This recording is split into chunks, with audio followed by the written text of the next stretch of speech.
వంశీ ఇందుమతితో జీవన ఏదైనా ప్రాబ్లం వస్తే తను సాల్వ్ చేసుకోలేదు, తను వెంటనే భయపడిపోతుంది. ఇప్పుడు కూడా అంతే. ఇప్పుడు జీవనని ఎంక్వైరీ చేస్తే వదిన ఒకలాగా జీవన ఒకలాగా చెప్తే జీవన దొరికిపోతుంది. అప్పుడు వదినని వదిలేసి జీవనని పట్టుకొని జైల్లో వేస్తారు అని అంటూ ఉంటాడు. అయితే ఇప్పుడు ఏం చేయమంటావురా అని ఇందుమతి అంటూ ఉంటుంది. ఇప్పుడు మనం ఏం చేయలేమమ్మా, తను హాస్పిటల్లో అవుట్ ఆఫ్ డేంజర్ అని కూడా తెలిసింది కదా, ఇప్పుడు మనం ఏం చేయలేం. నువ్వు కూడా పోలీస్వే కదరా, నువ్వు మీ చెల్లిని కాపాడలేవా అని ఇందుమతి అంటూ ఉంటుంది. నేను కూడా పోలీస్నే, కానీ అక్కడ ఉన్నది డిఎస్పి బాబుల కేసు, ఆ కేసు నాకు సంబంధించింది కాదమ్మా, అందుకే నేను ఇన్వాల్వ్ కావడం లేదు అని అంటూ ఉంటాడు.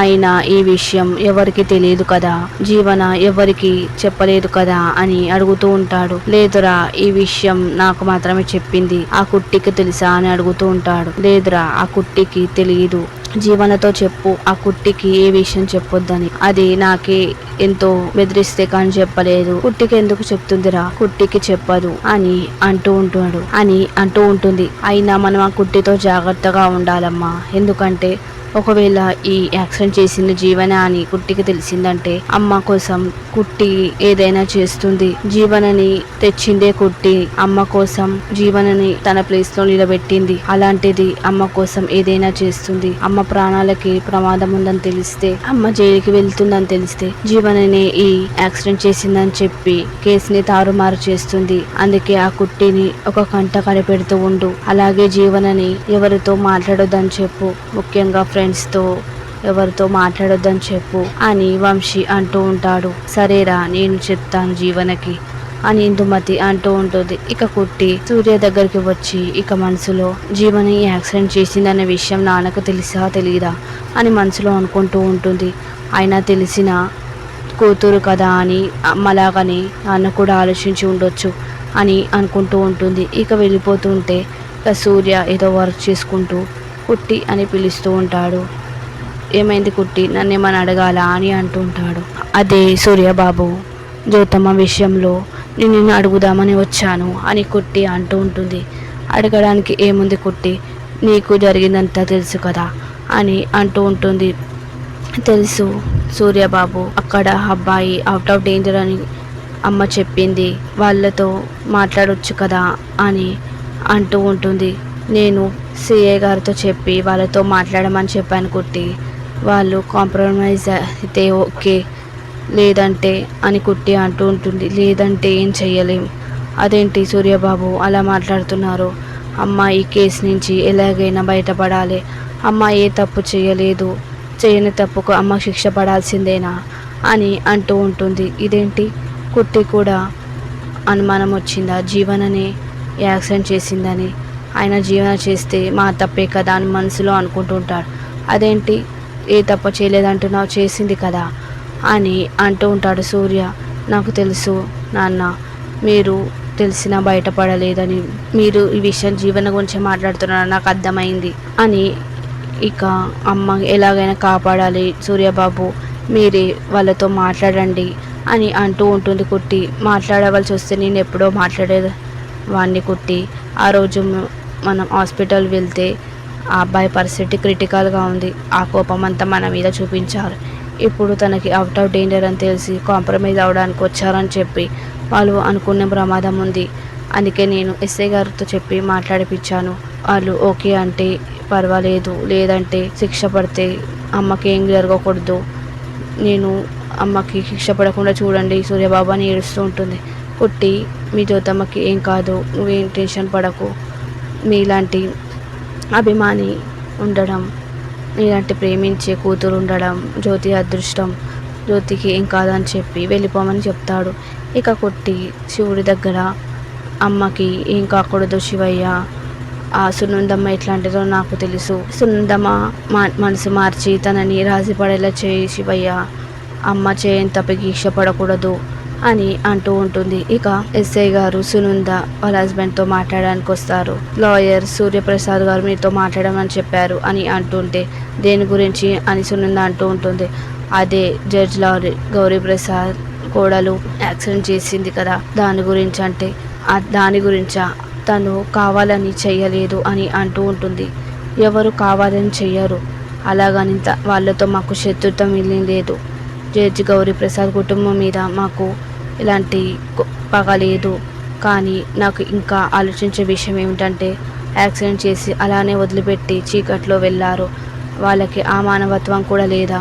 అలాంటి మానవత్వం లేని వాళ్ళని నేను ఊరిక వదిలిపెట్టాను అని సునంద అంటుంటుంది. మీరు చెప్పేది కరెక్టే, కానీ జ్యోతి గారు అలాంటి మనిషి కాదు. లాయర్ జ్యోతి గారు ఎన్నో కార్యక్రమాలు చేశారు. పేద ప్రజలకి ఫీజు లేకుండా కేసు వాదించారు. అనాథాశ్రమంలో కూడా తను ఎంతో సహాయం చేసింది. బెస్ట్ లాయర్ అవార్డు కూడా తను తీసుకుంది. అలాంటిది తను ఇలాంటివి చేసిందంటే నమ్మలేము. ఎందుకంటే తను ఐ ప్రెషర్లో ఇది చేసి ఉంటుంది. తను కావాలని చేయదు. అయినా తను చేసినా కూడా ఆ నిందని నేనే చేశానని ఒప్పుకుంది. ఒకవేళ డ్రైవర్ చేశానని చెప్తే తనని మేము అరెస్ట్ చేసేవాళ్ళ. కానీ తను అలా చెప్పలేదు. తనే చేశానని ఒప్పుకుంది. తను వెరీ కైండ్లీ పర్సన్. తను ఏదో ఆలోచించడం వల్ల ఇలా చేసుంటుంది తప్ప తను ఏం కావాలని చేయదు. తను హాస్పిటల్ కూడా వచ్చింది కదా, అలాంటి బెయిల్ తీసుకొని హాస్పిటల్ కూడా రావాల్సిన అవసరం లేదు. ఒక్కసారి మీరు కూడా ఆలోచించండి. తను ఎలాంటి మనిషో అందరికీ తెలుసు అని అంటూ ఉంటాడు. ఇక ఆలోచిస్తూ ఉంటుంది సునంద. ఇక వాళ్ళ హస్బెండ్ కూడా అది కూడా కరెక్టే, నేను ఈ విషయంలో కాంప్రమైజ్ అవుదాం అనుకుంటున్నాను అని అంటూ ఉంటాడు. సరే మీ ఇష్టం అని చెప్పి ఇక సునంద లోపలికి వెళ్తూ ఉంటుంది. ఇక సిఐ గారు ఆనందపడుతూ, మేడం గారు ఒప్పుకున్నారు కదా, ఇక మీరు ఆ కేసు వాపస్ తీసుకున్న ఫామ్ని నింపాలి అనగానే సరే అని చెప్పి ఇక వెళ్తూ ఉంటాడు. ఇక సూర్యకి ఫోన్ చేసి విషయం అంతా చెప్తూ ఉంటాడు. ఇక సూర్య ఆనందంగా, మా మీద పెట్టుకున్న నమ్మకం నిలబెట్టావు ఎస్ఐ గారు మీరు అని అందరికీ చెప్తూ ఉంటాడు. ఇక ఇంట్లో వాళ్ళందరూ సంతోషపడుతూ ఉంటారు. ఇక అప్పుడే జడ్జి గౌరీ ప్రసాద్ వచ్చి, నువ్వు చెప్పేది నిజమా సూర్య? వాళ్ళు ఈ కేసు వాపస్ తీసుకోవడానికి ఒప్పుకున్నారా? నాకు చాలా సంతోషంగా ఉంది అని అంటూ ఉంటాడు. అయితే ఆలస్యం ఎందుకు సూర్య, వెంటనే వెళ్ళి వాళ్ళతో మాట్లాడని ఇందుమతి అంటూ ఉంటుంది. ఇప్పుడే వెళ్ళి వాళ్ళతో మాట్లాడితే వాళ్ళు కాంప్రమైజ్ అవుతారో కారో అని అంటూ ఉంటుంది. అదేంటి సూర్య, ఇప్పుడే వెళ్ళి మాట్లాడితే బాగుంటుంది, వాళ్ళు ఒకవేళ మనసు మార్చుకుంటే అని అంటూ ఉంటుంది. అదేం లేదు, వాళ్ళ అబ్బాయి ఇప్పుడే కోలుకుంటున్నారు కదా, మెల్లగా వెళ్ళి మాట్లాడదాం అని సూర్య అంటుంటాడు. ఇక సూర్య జ్యోతితో ఈ కుట్టి ఎంతో చేసింది కదా, చాలా టెన్షన్ పడుతుంది, ఒకసారి కుట్టికి వెళ్ళి చెప్పని జ్యోతితో అంటుంటాడు. సరే అని చెప్పి ఇక జ్యోతి వెళ్తూ ఉంటుంది. ఇక జ్యోతి కుట్టి దగ్గరికి వచ్చి, కుట్టి ఇదంతా నీ వల్లనే అని చెప్పి ఆనందపడుతూ ఉంటుంది. ఏమైందమ్మా అనగానే, వాళ్ళు కేసు వాపస్ తీసుకోవడానికి ఒప్పుకున్నారనగానే ఆనంది సంతోషపడుతూ ఉంటుంది. నిజంగానమ్మా? అవునమ్మా, ఇదంతా నీ వల్లనే. నువ్వు ఆ రోజు ఆ అబ్బాయిని కాపాడకపోయి ఉంటే ఇదంతా జరిగేది కాదు. ఆ కేసులో నేను జైలుకి వెళ్ళేదాన్ని. ఇదంతా నీ వల్ల సాధ్యమైంది అని అంటూ ఉంటుంది. ఇక అప్పుడే సూర్య కూడా వస్తూ ఉంటాడు. ఇలాంటి కూతురు ఉండడం మా అదృష్టం అని సూర్య అంటుంటాడు. ఇలాంటి అభిమానించే కూతురు మాకు దొరకడం మాకు చాలా ఆనందంగా ఉంది అని అంటూ ఉంటాడు. ఈ మాట చాలు, నేను ఏదైనా చేస్తాను. ఒక కన్న కూతురులాగా ఇంత ఆలోచించావు. జ్యోతి ఇందాక కుట్టి నా దగ్గరికి వచ్చి ఎంతో ప్రాధేయపడింది, మా జ్యోతమ్మని కాపాడాలి అని అన్నది అని అంటూ ఉంటాడు. అవునా కుట్టి, నువ్వు ఎంత మంచిదాన్ని కుట్టి అని అంటూ ఉంటుంది జ్యోతి.